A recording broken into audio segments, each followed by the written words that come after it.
Souriel Fkiguidir, vous avez édité aux éditions L'Harmattan, Carnet de guerre dans le civil. Algérie 1955-1962. Comment est né cet ouvrage? C'est donc une histoire qui est longue, qui remonte. Il faut remonter en fait à la première année de recherche pour moi en 2003 à l'université de la Sorbonne. En fait, je me suis intéressée à l'histoire de la guerre d'indépendance algérienne l'année du baccalauréat, c'est-à-dire à mes 17 ans. Et j'ai été en fait marquée par le sort des civils, c'est-à-dire de ces personnes vulnérables qui doivent composer avec la guerre et des civils dans les guerres du XXe siècle. J'avais été marquée notamment par une affiche de propagande qui date de la Seconde Guerre mondiale et qui, en France, donc, criminalisait les civils qui recouraient au marché noir pour pouvoir pallier à l'insuffisance des seuls tickets de rationnement. Pour se nourrir. Et je suis restée scotchée sur une affiche qui est très connue, qui était dans mon manuel scolaire, en me posant la question de ce qu'il en était, ce qu'il en avait été en Algérie entre 1954 et 1962, période dont je savais que mes parents l'avaient traversée alors qu'ils étaient jeunes adultes, mais comme dans beaucoup de familles algériennes, beaucoup de familles françaises aussi, on n'en parlait pas. Et donc j'ai commencé la recherche l'année de maîtrise d'histoire contemporaine. J'ai ouvert des premiers cartons aux archives militaires françaises. On était sous la présidence de Jacques Chirac et la présidence permettait une ouverture des archives. J'avais tous les cartons que je demandais. Et après avoir démarré la recherche, j'ai dû me former à l'enquête orale puisqu'il s'agit d'une histoire contemporaine et que nous avons des témoins et acteurs de cette période que nous à qui nous pouvons demander des entretiens en fait pour pouvoir recueillir les mémoires, des entretiens dans le cadre qu'on appelle semi-directifs, c'est-à-dire avec un questionnaire qui est préparé et puis parfois les échanges avec ces témoins et acteurs peuvent évoluer pendant l'entretien ou être l'occasion d'une réflexion pour de nouveaux entretiens. Et je pensais le témoignage de mes parents acquis, d'avance, parce que c'était mes parents. Sauf qu'en fait, j'ai vécu le moment le plus glaçant avec eux. Je suis partie très confiante et je me suis installée autour de la table du salon avec eux. Et je leur ai dit, ben voilà, on va commencer l'entretien. J'ai préparé des questions sur la manière dont vous avez vécu la guerre, tout cela dans la langue maternelle, en kabyle. Sauf que j'ai fait une erreur. C'est que j'étais toute fière de m'être acheté un dictaphone. Et j'ai fait ça. Et Tolan commençait, et c'était terminé. Terminé. Et j'ai eu ma première leçon. La première leçon, c'est le poids du silence dans la guerre. Il fallait être silencieux, il ne fallait que rien ne sorte par les mots et que seuls les actes pouvaient être réalisés pour pouvoir soutenir en fait le projet d'indépendance du FLN. Donc il a fallu persévérer, j'ai redemandé un rendez-vous avec le patriarche tout seul et je lui ai parlé en kabyle et en lui expliquant que j'avais déjà démarré la recherche. Tu n'avais pas pris connaissance de l'existence de ces carnets? Exactement, je ne savais absolument pas que ces notes existaient, personne ne le savait sauf lui et lui-même avait oublié.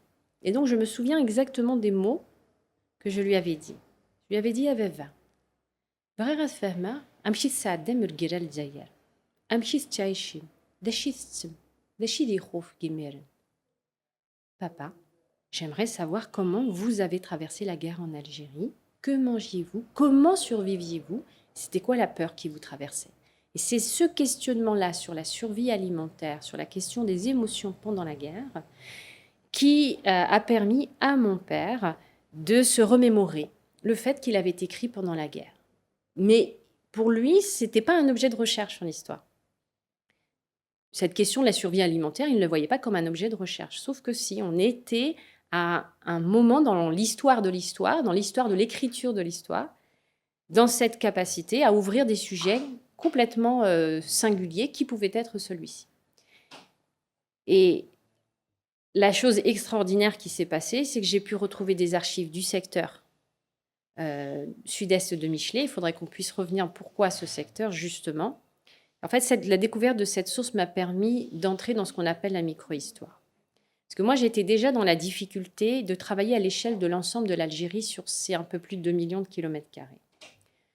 On comprend très vite à l'ouverture des premiers cartons d'archives qu'on est dans une guerre qui, sur le plan stratégique, est une guerre subversive ou une guerre psychologique.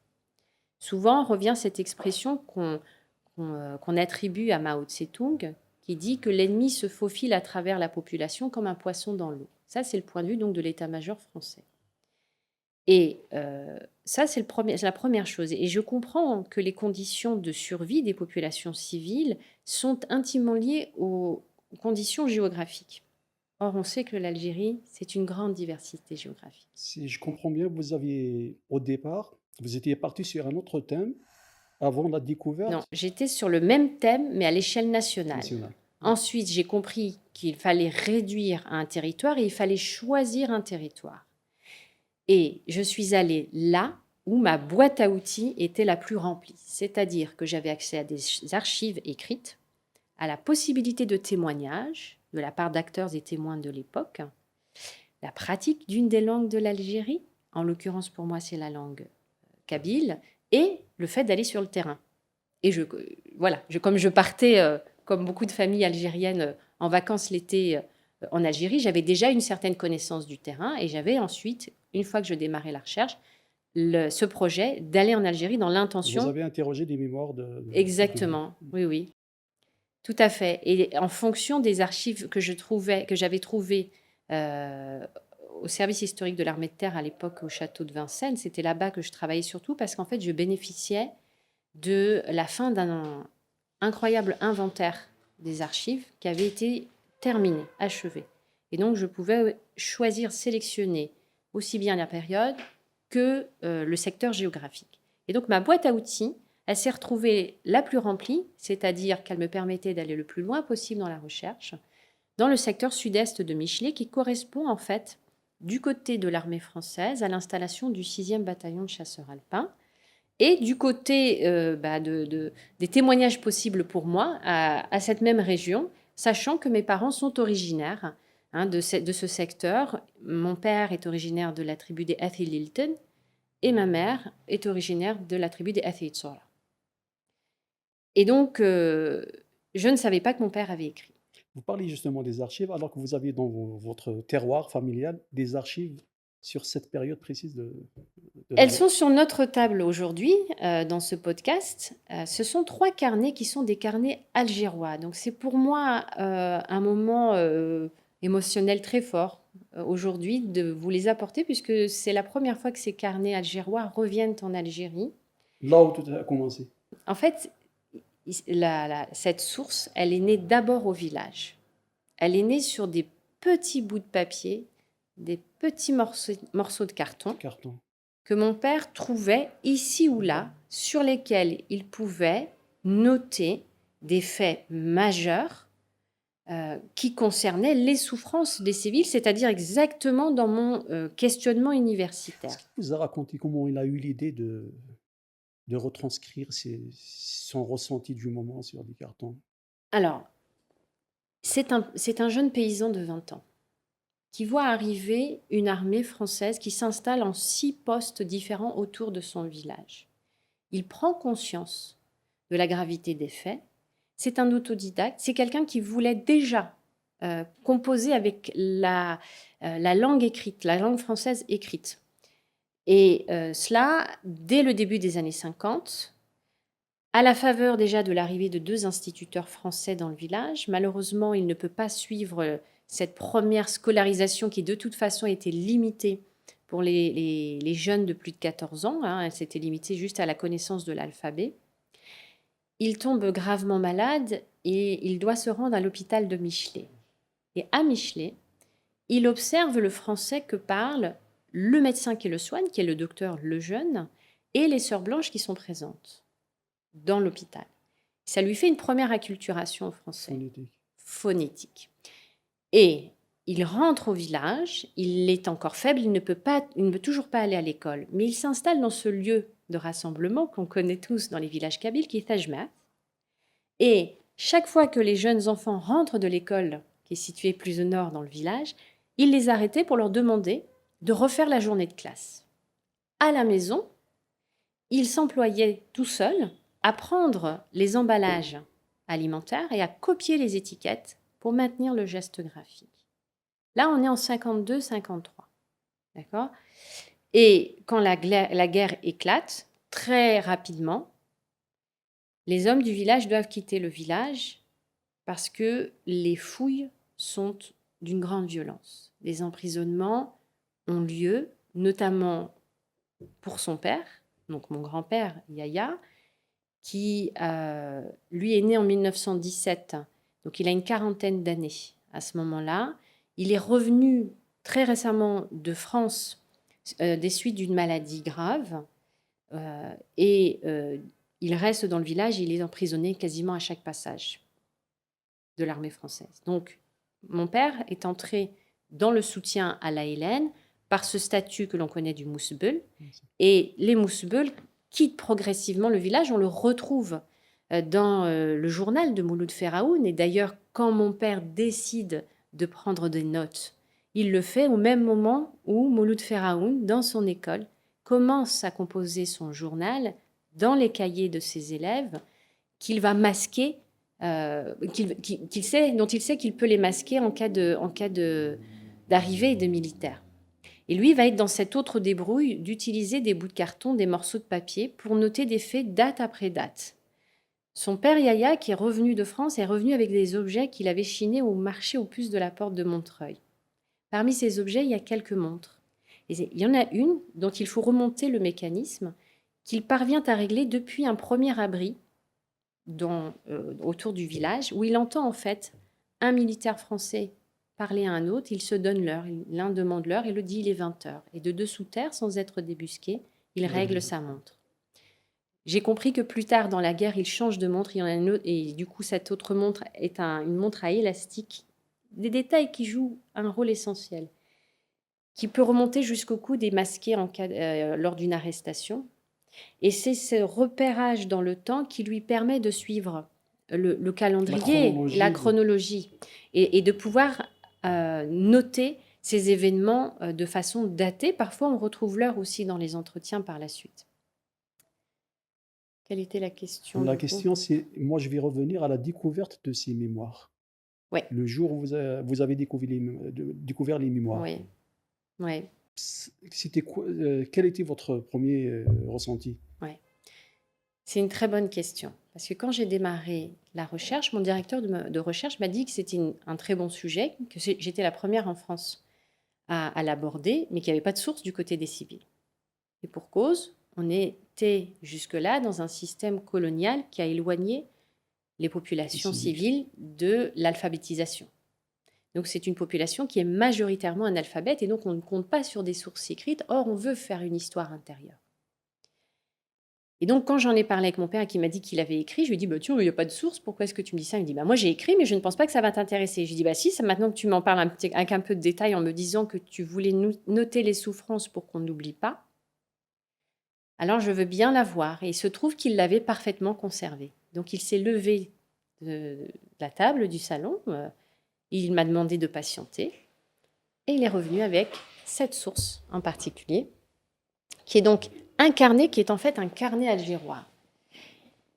Ce qui s'est passé, c'est qu'en fait, ces notes qu'il avait prises sur des morceaux de carton, des bouts de papier au fil de la guerre et qu'il attachait avec une ficelle, qu'il gardait sur lui ou cachait quelque part dans la maison, ces notes, il les a emmenées avec lui en novembre 1959 lorsqu'il a immigré à Alger. On peut se poser la question de savoir pourquoi est-ce qu'il a décidé d'émigrer en pleine guerre.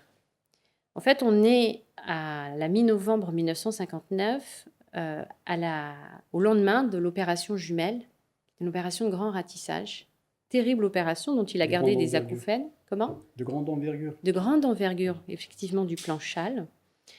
Et après cette opération Jumelle, les hommes parmi les civils sont appelés à sortir de leurs abris. Dans l'anecdote, c'est que mon père est le dernier à être sorti parce qu'il pensait que c'était pour le ranger parmi les harkis.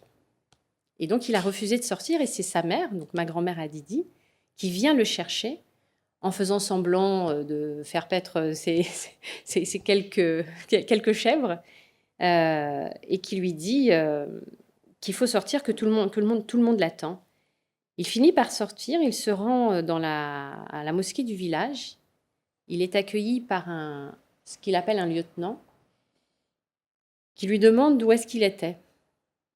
Et mon père répond, bah, j'étais du côté de Tazmalt et puis on s'est croisé avec les militaires et on s'est fait coucou comme ça. Il lui dit bien sûr.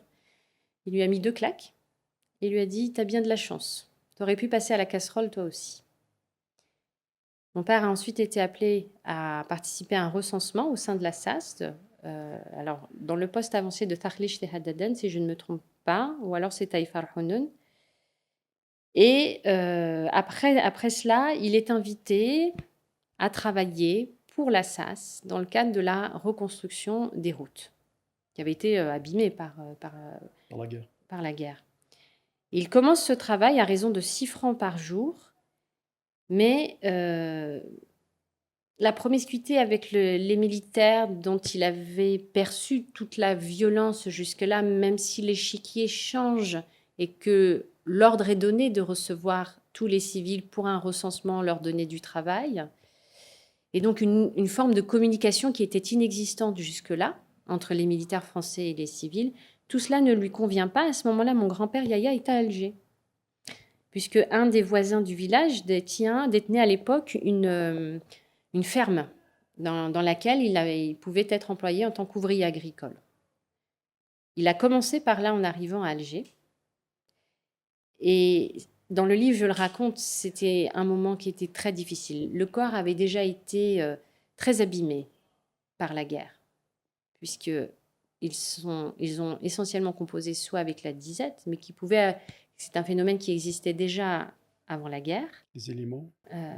mais surtout la famine, qui avait été organisée dans le cadre de l'action psychologique française pour forcer le ralliement des populations à la cause française.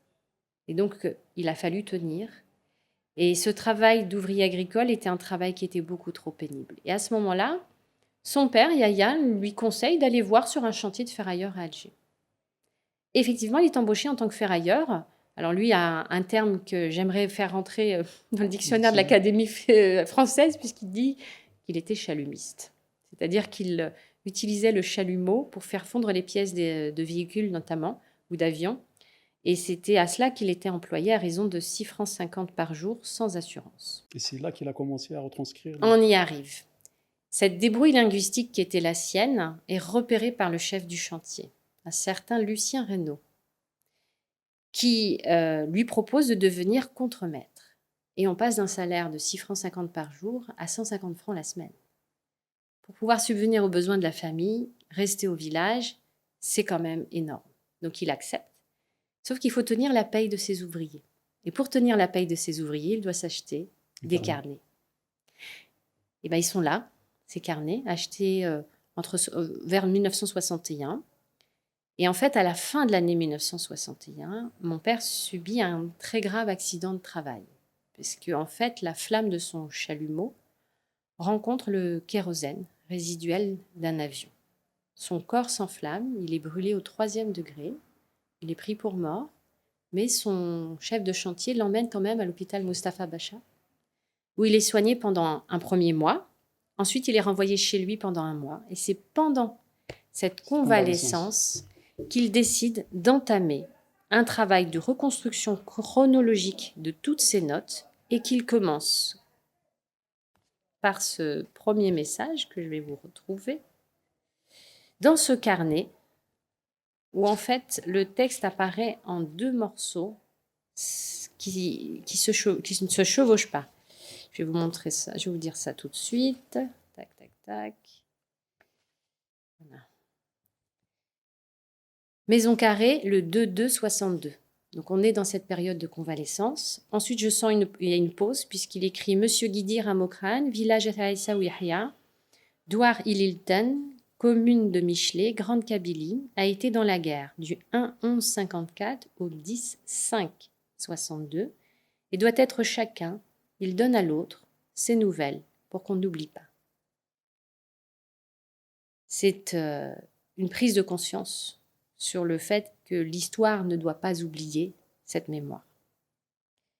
Et puis il reprend tous ces petits bouts de papier, on a une date et on a une description d'un fait. Et on voit en fait qu'il est témoin oculaire, mais qu'aussi il investigue. Il utilise la tajmath, hein, à la Pour faveur du recueillir retrait, les... pour recueillir des informations. Il va relever le bilan des pertes, des emprisonnements, de la destruction du ravitaillement, la question des personnes qui ont été torturées. Alors là, ça apparaît une fois à la fin de 1958, début 1959.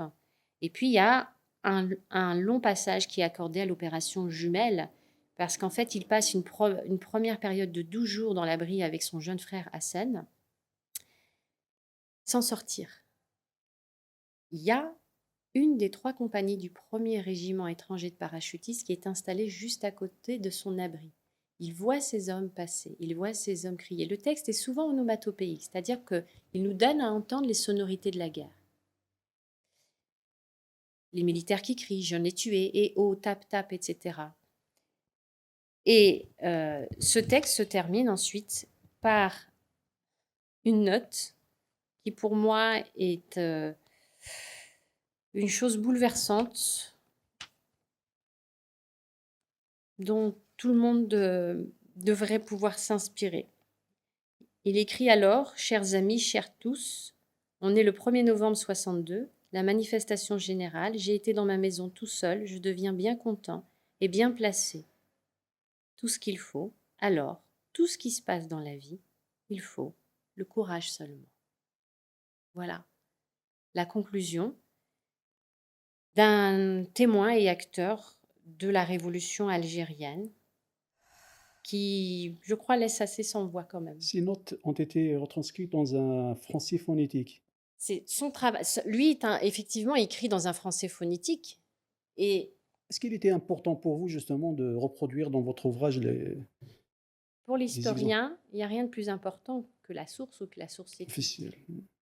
Il y a ce qu'on appelle les sources orales, hein, les témoignages que l'on recueille grâce à l'enquête orale. Mais dans une histoire comme celle-ci, on est face ici à une source inédite. Et pour moi, dès lors que j'ai découvert cette source, je me suis toujours dit qu'il fallait un jour pouvoir la partager dans le cadre d'une publication dédiée uniquement à la source qui permettrait une immersion authentique dans le vécu de la guerre, à hauteur d'homme, dans une situation particulière, dans une région qui était massivement pro-indépendantiste, où l'action militaire, l'action psychologique de l'armée française atteignait ses paroxysmes.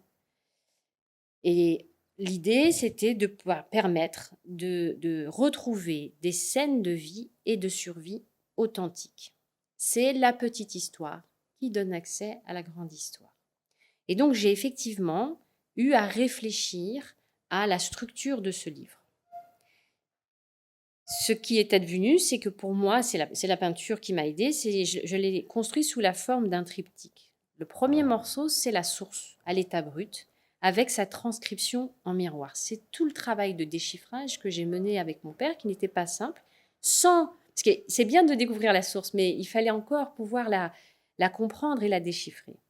Donc sans ce travail de lecture C'est un travail partagé, fastidieux de déchiffrer toutes ça a les... été un travail fastidieux. J'ai perçu parfois de l'énervement chez l'auteur du carnet, mon père, parce que pour lui, il était très important de rester aux faits et rien qu'aux faits. C'est un peu un travail journalistique qu'il faisait, puisqu'il couvrait les faits, mais pour lui-même, sans s'imaginer, sans pouvoir s'imaginer qu'un jour, ce lectorat Vous allez servir virtuel un ouvrage. allait devenir un lectorat réel. Tout à fait.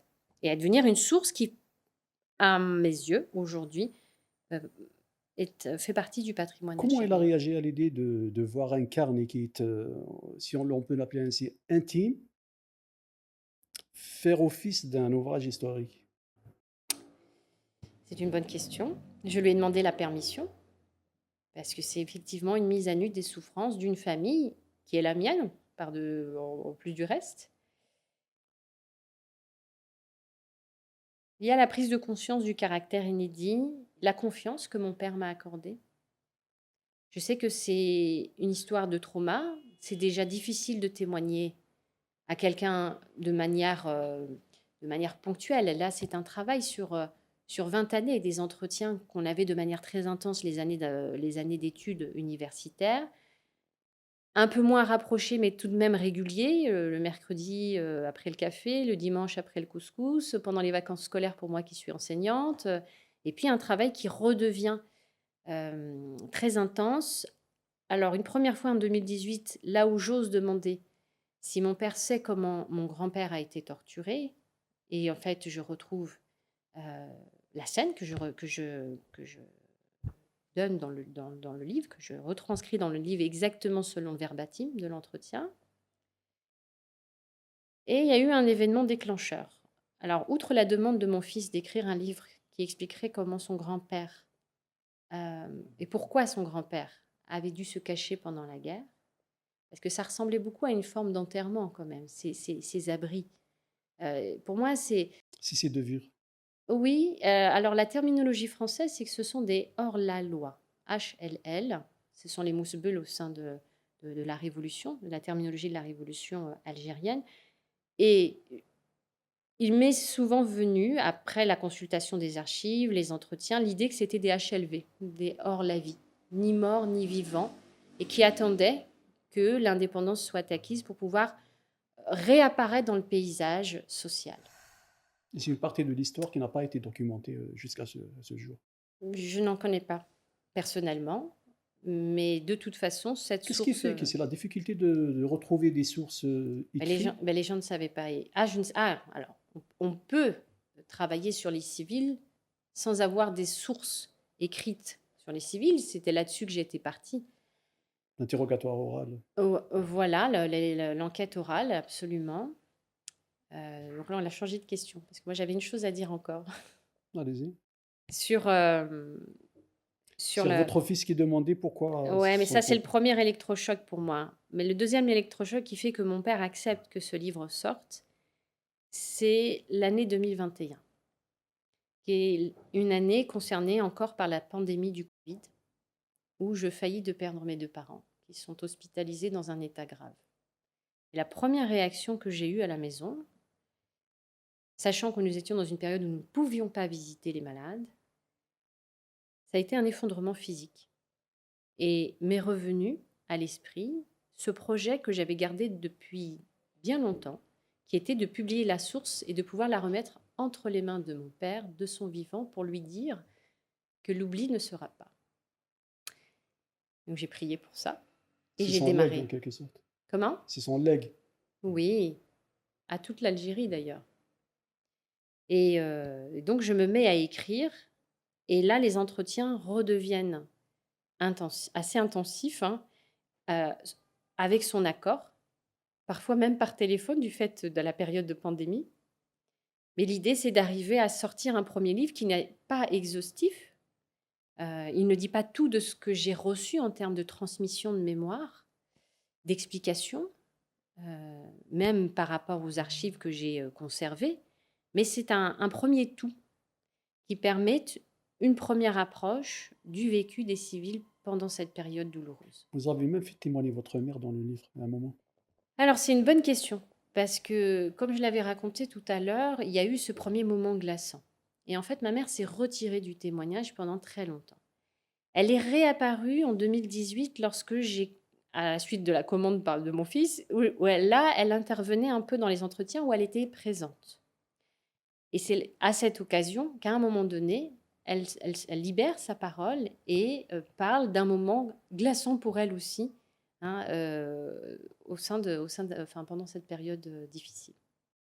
Là où elle croise Un un moudjahid. moudjahid dans la maison. Elle, oui, elle apprend à, à son insu qu'une qu'un des qu'un des moudjahidines de la région est caché ou est hébergé par ses beaux-parents au sein même de la maison, mais dans une sorte de remise.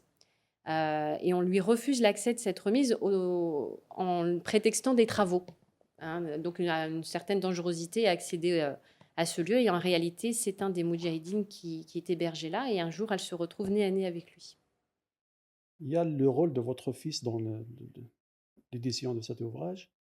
Un jeune Algérien aujourd'hui ou un Français, qu'est-ce qu'il peut apprendre justement dans un ouvrage comme celui-ci qui parle d'une période de la guerre d'indépendance? D'abord, je considère que parmi les définitions de l'histoire, il y a celle qui dit que l'on sait où l'on va si on sait d'où on vient.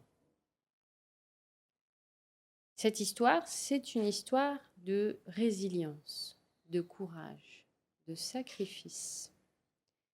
Et c'est très important, au vu de la gravité des faits, de savoir que nous sommes les fruits de cette victoire et de ces sacrifices. Il y a des scènes différentes, des scènes authentiques que j'ai pu mettre en relief, et chacun s'y retrouve comme selon sa propre sensibilité. Ça peut être la question liée à l'accès, ou plutôt à l'inaccès à l'alimentation, la prise de risque. Lorsque la famine fait rage, mon père décide de rejoindre le sud de son village vers les Ethmelikish. Sauf qu'en fait, les Ethel-Lilton, sa tribu, constituait une partie de la frontière, du côté de la cartographie militaire française, entre le corps d'armée d'Alger et le corps d'armée du Constantinois. Ce qui veut dire qu'il a été arrêté. Il a été arrêté, emprisonné, et son sort était entre les mains de différents militaires. Et l'expérience de l'emprisonnement est une expérience qui, pour moi, est riche de sens. Il a été emprisonné à Tifrit, près d'Akbou. Et durant cet emprisonnement de 19 jours, un accès à l'alimentation a été offert, entre guillemets, aux prisonniers, et cela consistait essentiellement à des berlingots de sucre. Et mon Donc il père, aura fallu être en prison pour avoir accès à la... non, c'est-à-dire que ces prisonniers avaient de l'argent sur eux. Cet argent, il leur a été confisqué après coup, mais dans un premier temps, on leur a permis d'acheter des petites choses. Et mon père me dit qu'il a refusé d'acheter les berlingots de sucre. J'étais très étonnée puisqu'il y avait la famine. Il me dit « Wesh Hussein ». Il arrivait encore à garder une sorte de sagesse par rapport à l'accès à l'alimentation. Il fallait que cela puisse servir à la famille et pas à quelque chose d'immédiat. Il m'explique par exemple qu'une baguette était distribuée pour 3 prisonniers. Donc il en avait un tiers. Ce même tiers, il le divisait en 3 morceaux. Un pour le matin, un vers le midi et un pour le soir. Et il voyait les autres prendre ce pain et le consommer entièrement. Et lui, il l'accrochait avec un petit morceau de ferraille qu'il trouvait par terre au niveau du drap qui formait la tente. Et il préférait attendre. Il était toujours dans la patience. Et pareil pour ce qui est du temps des abris. Ces hommes, dans d'autres villages, des femmes aussi étaient mousselines. Hein, mais ici, dans l'entourage de mon père, ce n'était que des hommes. Beaucoup ne savaient pas tenir. Ils avaient très faim, ils avaient envie de rentrer au village. Sauf que beaucoup ont disparu. Et mon père a cette phrase qui dit « La zulindqala ». La faim ne tue pas, elle ne vous étrangle pas. Ce qui peut vous tuer, ce sont les balles des militaires. Et donc, il était prêt à pousser les limites, voilà, de sa souffrance physique, parce qu'au moins, il pouvait rester en vie. Et c'est un témoignage aussi à ceux qui sont promoteurs des bienfaits de la colonisation aujourd'hui, qu'on entend. Il faut me repréciser la question. Aujourd'hui, on entend, notamment en France, des politiques qui font la promotion des bienfaits de la colonisation. Mais quand on voit les souffrances au-delà de la guerre, de ces affres, des populations civiles, eh bien, l'histoire parle d'elle-même. Les souffrances. Ce L'histoire... n'était pas une chance. Ah ben, l'histoire parle d'elle-même. C'est quoi la suite de vos projets? Est-ce qu'il y aura un deuxième ouvrage, la suite? Eh bien, j'espère aller jusqu'au bout d'un deuxième chantier qui est déjà bien entamé, qui est une autre façon de raconter cette histoire, mais par le visuel, à travers un roman graphique pour commencer. où des informations apparaissent qui ne sont pas dans ce livre-ci. Et l'idée, c'est de pouvoir parler à toutes les générations. Et on sait que la jeunesse en particulier apprécie la bande dessinée, donc le roman graphique, pourquoi pas. Et l'idée, c'est d'arriver au bout de ce projet qui coûte aussi émotionnellement. D'abord, il y a tout le travail intellectuel où on essaye de rester fidèle à l'histoire. Donc, on n'a pas envie de passer à côté, on n'a pas envie de dire n'importe quoi, on n'a pas envie de se tromper. Et donc, il faut prendre le temps. Et puis, il y a la question des mémoires cellulaires qui se réactivent du fait des souffrances de nos aïeux. Parce que c'est une lourde responsabilité que d'écrire l'histoire. Mais c'est aussi quelque chose de très émouvant de se dire qu'on est dans ces premiers enfants de ce peuple anciennement colonisé qui peuvent écrire. C'est un honneur, mais c'est surtout une grande responsabilité. Est-ce qu'il y a d'autres domaines qui vous tentent, en dehors des populations civiles, d'autres domaines de l'histoire qui... Alors, une autre période qui m'intéresse, c'est celle du 19e siècle. Il y a un mois de cela, je suis retournée aux archives, au service historique de défense aujourd'hui, où je me suis intéressée à la conquête coloniale, et parce qu'il y a un personnage qui m'intrigue et qui m'intéresse, qui est Lalla Fadman Soumer. J'aimerais en savoir plus sur ce personnage. J'ai fait une première lecture de 15 cartons qui concernent son époque. Il est facile d'avoir accès aux ouvrages, Oui, aux archives? aux archives, oui, il faut prendre rendez-vous. Il existe à côté de la salle de lecture au service historique de défense une salle de documentation qui permet de repérer les cotes à commander. Et il y a un rendez-vous à prendre, il y a du monde, ça peut prendre 2-3 semaines, mais c'est tout à fait possible. Et j'ai été très bien accueillie. Donc il n'y a aucun souci de ce côté-là. Par contre, ça n'est pas la même consultation d'archives. Parce que dans les archives militaires de la guerre d'indépendance algérienne, les documents sont essentiellement tapuscrits. Tandis que dans les archives du 19e siècle, nous Sont sommes... manuscrits. oui, voilà, ce sont face à des documents qui sont manuscrits, écrits à la plume, d'une écriture assez penchée, avec une encre qui peut parfois s'être un peu effacée, et le temps de consulter un seul carton est 2 à 3 fois plus long que celui d'un carton appartenant à la période 54-62, sachant que on ne lit pas une seule fois une archive pour pouvoir s'en servir. Il faut pouvoir y retourner, voire y re-retourner, etc. Et donc, j'ai été très émue de découvrir un courrier du maréchal Randon qui date du 21 juillet 1857, après la bataille d'Ischariden, en français Ischariden. Et le maréchal Randon, qui était le gouverneur général d'Algérie, cite les Elilten et les Itourar dans sa manière d'écrire, donc les Elilten et Ithora, en premier parmi les 5 dernières tribus qui ont résisté le plus longtemps possible à la conquête coloniale. Donc Lalla Fadman Soumer, ce sera votre prochain ouvrage. J'espère, c'est celle qui a dirigé mes ancêtres. Merci beaucoup d'avoir pris le temps de répondre à nos questions. Et au plaisir de vous revoir avec, pourquoi pas, un ouvrage de Lalla Fadman Soumer avec vous. J'espère aussi. Merci. Merci à vous.